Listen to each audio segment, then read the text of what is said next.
বিসর্জন সেরে আমরা বাড়ি চলে এসেছি। আমার বরের ওপর আমি একটু রাগ করেছি।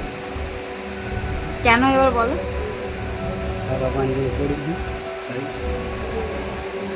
6 মাস আগে থেকে পাঞ্জাবিটা কিনে রেখে দিয়েছে, আজকের দিনে পরবে বলে। জল কাদার জন্য পরেনি। আমার কোনো ভয় নেই, সাদা পরে চলে গেছি। এই যে শাড়ির অবস্থা লাল হয়ে গেছে, তবুও পরেছি।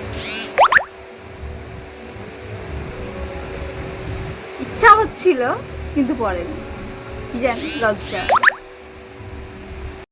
আমাদের এক পাড়ায় বিয়ে হয়েছে, রাস্তার এপার আর ওপার, কিন্তু ওকে দেখলে মনে হবে ও শ্বশুর বাড়ির পাড়ায় পুজো দিতে গেছে, পুজোতে বিসর্জনে গেছে। ওকে দেখলে মনে হয় ও শ্বশুর বাড়ির পাড়ায় গেছে। আমার ওসব নেই, শ্বশুর বাড়ি পাড়ায়। ও ঘরের মধ্যে অনেক কিছু করে, ও বাইরে গেলেই হচ্ছে শ্বশুর বাড়ির পাড়া, ঘরের ভেতরটা হচ্ছে ওর নিজের বাড়ি, আর বাইরেটা হচ্ছে ওর শ্বশুর বাড়ির পাড়া।